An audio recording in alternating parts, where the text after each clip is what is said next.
Sobat My ITS Learning, bertemu kembali pada mata kuliah Metode Statistika pada Riset Sosial bersama saya, Ismaini Zain dari Departemen Statistika, Fakultas Sains dan Analitika Data, Institut Teknologi 10 November. Apa kabar Sobat My ITS Learning? Sesi yang lalu kita mempelajari tentang apa itu teori atau tinjauan pustaka. Kita akan lanjutkan pada sesi ini, kita akan menyusun tinjauan pustaka sebagai salah satu langkah dari riset sosial. Capaian pembelajarannya adalah seperti ini, mampu membedakan konsep dan konstruk serta variabel. Sobat My ITS Learning, apa yang dimaksud dengan konstruk? Apa bedanya dengan konsep? Pada sesi yang lalu, kita telah membicarakan bahwa teori atau tinjauan pustaka adalah kumpulan dari konsep, konstruk, definisi, asumsi yang disusun secara sistematis untuk menjelaskan fenomena yang kita amati agar orang lain dapat mempelajari atau mengerti, memahami apa yang kita maksud dalam penelitian kita. Nah, kemungkinan kita juga akan melibatkan konstruk. Konstruk itu adalah konsep yang masih abstrak. Jadi kalau kita mempunyai variabel dari skema ini, kita akan melihat bahwasanya ada satu variabel yang asalnya dari konsep. Contohnya seperti kemarin meja, seperti pendidikan. Tetapi juga ada yang berasal dari konstruk, yaitu yang namanya kemarin adalah kepuasan. Kalau nanti kita sudah bisa mendapatkan variabel-variabelnya, berarti dapatlah kita sebuah data. Data itu akan sangat menentukan kualitas data dari penelitian kita. Sehingga kalau data-data kita itu berasal dari fisik, bisa terlihat, maka sebetulnya kita tidak perlu melakukan validitas dan reliabilitas. Namun kalau variabel kita berasal dari konstruk, maka perlu dipikirkan tentang apakah valid dan apakah reliable. Pada umumnya, suatu variabel yang berasal dari konstruk itu merupakan suatu variabel laten atau variabel tersembunyi. Seperti halnya contohnya adalah kepuasan. Kepuasan nanti mengukurnya adalah dengan suatu skala. Tidak bisa langsung diukur seperti katakanlah kemarin tingkat pendidikan ataupun jarak ataupun tinggi meja dan seterusnya. Sobat My ITS Learning, jadi konstruk itu apa? Konstruk itu adalah sejajar atau satu level dengan yang namanya konsep. Konstruk adalah konsep yang abstrak dan dapat diukur serta diamati.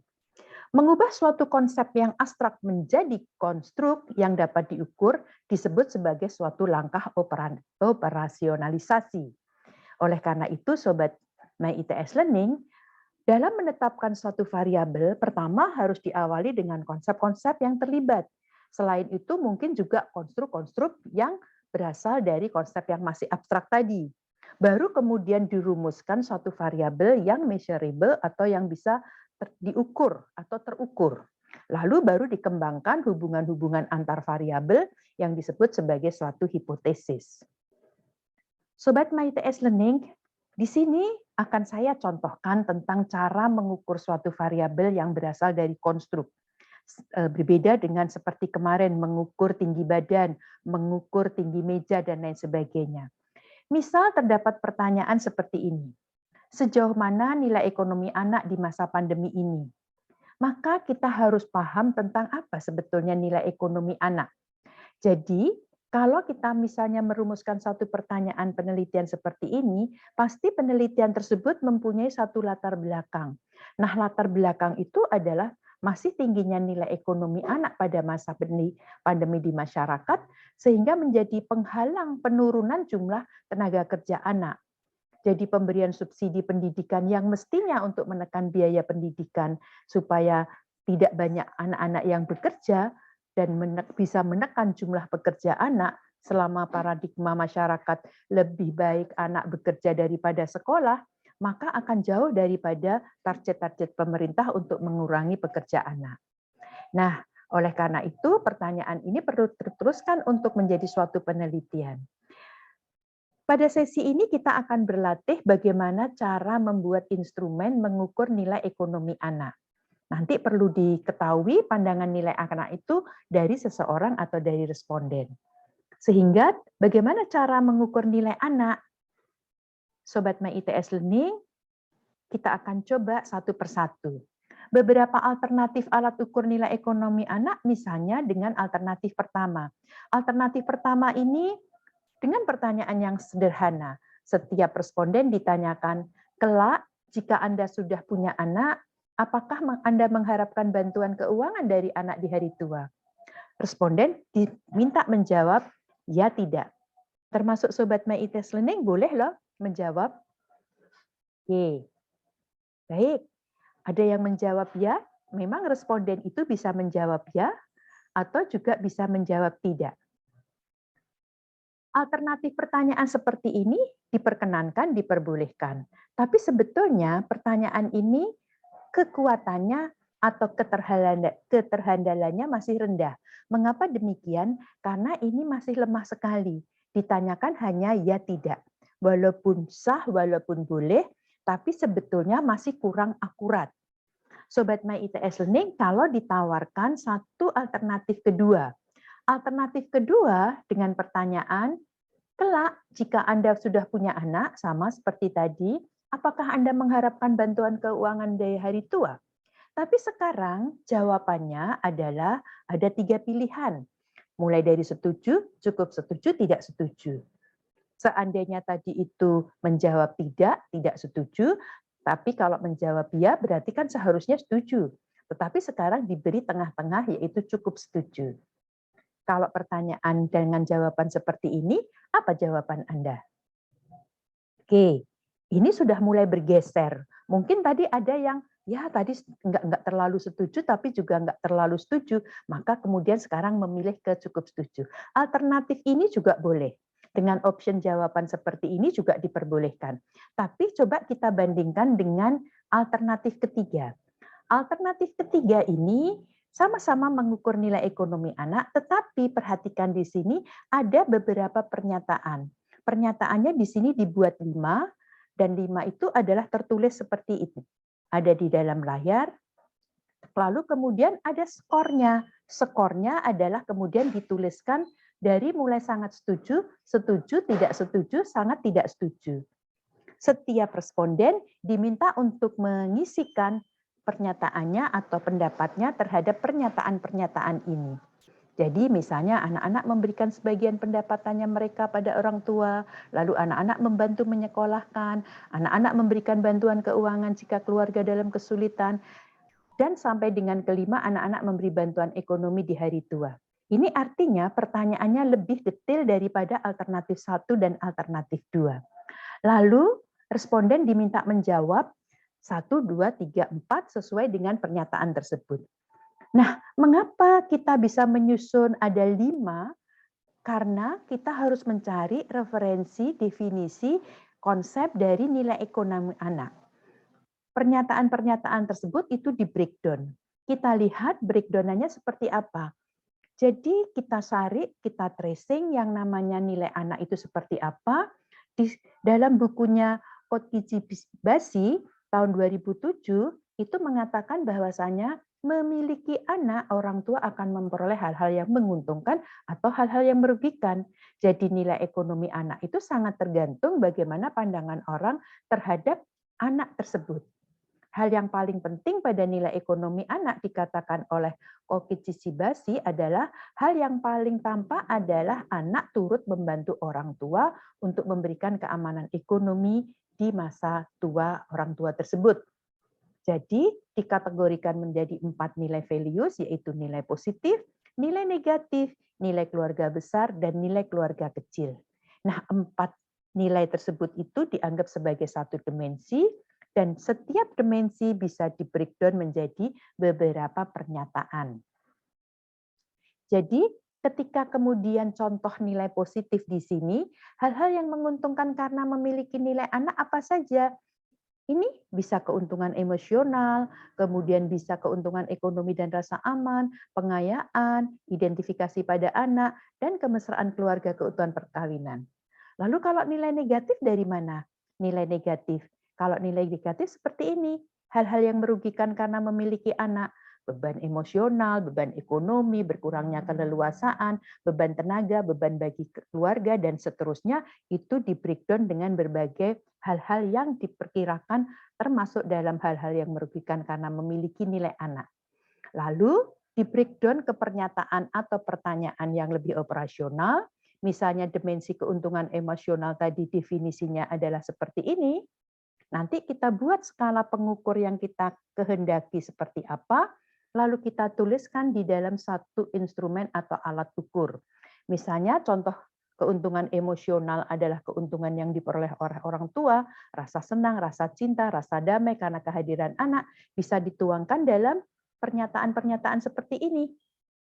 Ya, misalnya orang yang tidak mempunyai anak tidak akan dapat merasakan kebahagiaan yang sesungguhnya, orang yang memiliki anak tidak akan kesepian, kehadiran anak akan membuat suasana rumah lebih meriah. Nah, hal-hal seperti ini adalah hal-hal yang kita rancang agar mendapatkan satu ukuran-ukuran yang lebih tepat.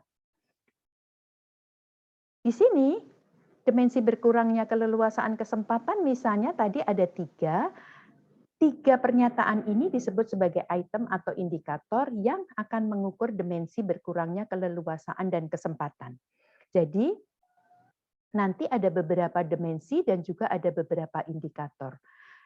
Indikator-indikator tersebut harus diberi suatu skor atau nilai.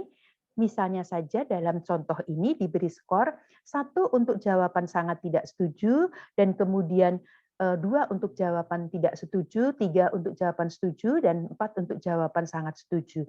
Sementara untuk yang negatif itu adalah reverse dari pernyataan dibalik gitu ya. Angkanya kalau tadi 1, 2, 3, 4, tapi ketika di reverse maka nilainya 4, 3, 2, 1. Jadi kenapa harus 4? Boleh menggunakan skala Likert yang 7, juga boleh. Pada umumnya dipilih dalam kekinian sekarang itu dipilih adalah jumlah genap. Tidak menggunakan angka yang jumlahnya ganjil supaya tidak ada kecenderungan responden memilih yang di tengah. Nah, Sobat My ITS Learning, jadi kalau sudah didapatkan skornya dan lain sebagainya, maka responden itu diminta akan mengisi. Kalau dalam pernyataan nomor 1 ini sangat tidak setuju, berarti ketika entry data nanti kita akan mendapatkan poin ini adalah 1. Karena dia sifatnya adalah positif. Semakin sangat setuju, semakin nilainya adalah semakin besar. Jadi bisa saja nilainya adalah 1, tapi bisa saja seseorang memilih 2, tidak setuju. Kalau memilih setuju berarti 3, kalau memilih sangat setuju berarti 4. Dan berarti seseorang tersebut itu boleh memilih 1, 2, 3, 4. Demikian juga kalau dengan yang pertanyaan yang di reverse. Pertanyaan yang di reverse, misalnya dengan warna hijau di sini, ini kita balik pernyataannya. Anak-anak tidak perlu membantu. Berarti skor tertinggi adalah ketika jawabannya sangat tidak setuju atau sangat tidak setuju. Ini penting untuk supaya responden itu benar-benar membaca apa pernyataan-pernyataannya. Berarti nanti nilainya kalau tidak setuju nilainya adalah 3, kalau setuju nilainya 2, dan kalau sangat setuju justru nilainya 1. Berarti kalau yang pertanyaan di reverse negatif, berarti pilihannya adalah 4, 3, 2, 1. Nah, berarti negatif ataupun positif sangat tergantung dari kita. Berapa jumlahnya sangat tergantung dari rancangan kita. Dari penilaian-penilaian di responden tersebut, kita bisa mengukur skor dari nilai ekonomi anak responden. Misalnya, seorang responden mengisinya seperti ini. Diberi tanda silang saja karena kan responden tidak tahu nilai-nilainya. Tapi nanti kita akan mengetahui dengan cara menghitung diberi skor seperti ini. Berarti skornya adalah 8. Tapi kalau seseorang itu mengisi seperti ini, berarti ini nilai ekonomi anaknya pasti lebih tinggi. Skornya adalah seperti ini. Berarti skornya 19. Nah, dari nilai-nilai skor ini berarti nanti kita bisa membedakan satu dengan yang lainnya antara bagaimana skor nilai ekonomi anak pada masing-masing responden. Kalau kita punya 100 responden, berarti nanti kita punya 100 data tentang skor nilai anak dari responden 100 tersebut. Mudah bukan, Sobat My ITS Learning? Nah, kalau dibuat untuk seluruh dimensi, tergantung nanti bagaimana Sobat My ITS Learning menyusunnya. Jadi nilai ekonomi anak tadi kan dimensinya ada 4. Jadi ada nilai positif, nilai negatif, nilai keluarga besar, nilai keluarga kecil. Tadi hanya contoh keuntungan ekonomi dan rasa aman di mana di breakdown menjadi 5. Kalau padahal sebetulnya tadi subdimensinya juga cukup banyak. Oleh karena itu subdimensi ini harus kita tulis semua, kita rancang semua dan nanti disusun dalam suatu kuesioner. Dan penyusunan kuesioner untuk merancang kuesioner nanti akan ada dibahas pada sesi yang lain. Sobat My ITS Learning, demikian ringkasan daripada pertemuan pada hari ini, bahwasanya dari rancangan skor suatu variabel yang berasal dari konstruk, itu nanti akan disusun menjadi suatu kuesioner. Rancangan kuesioner nanti berisi tentang variabel-variabel yang masuk dalam variabel penelitian, nanti akan kita bahas tersendiri. Dan untuk variabel yang nanti berasal dari konstruk seperti nilai ekonomi, seperti kepuasan, harus diuji validitas dan reliabilitasnya. Itu pun nanti akan kita diskusikan pada sesi tersendiri. Untuk latihan mandiri, coba sekarang pikirkan suatu variabel yang berasal dari konstruk. Misal tertarik dengan penelitian topiknya kepuasan siswa terhadap pembelajaran online. Pikirkan bagaimana cara mengukur kepuasan siswa. Dicoba ya, coba nanti dicari, dirancang, dan kemudian nanti kita akan coba pada sesi lain untuk menguji validitas dan reliabilitasnya. Nah, tantangannya, apakah topik penelitian yang Anda rancang di awal itu melibatkan konstruk? Kalau melibatkan konstruk, maka tambahkan konsep yang masih abstrak dalam konstruk tersebut di dalam tinjauan pustaka. Jangan lupa pikirkan proposisinya jika ada, sehingga seluruh rangkaian tinjauan pustakanya sudah bisa selesai. Kalau sudah selesai, pada sesi berikutnya kita akan membahas tentang metode penelitian, mulai dari desain penelitian, sumber data, dan lain sebagainya. Sekian sesi hari ini, semoga dapat dipahami. Terima kasih. Selamat bertemu kembali pada sesi berikutnya. Wassalamualaikum warahmatullahi wabarakatuh. Semangat dan salam sehat.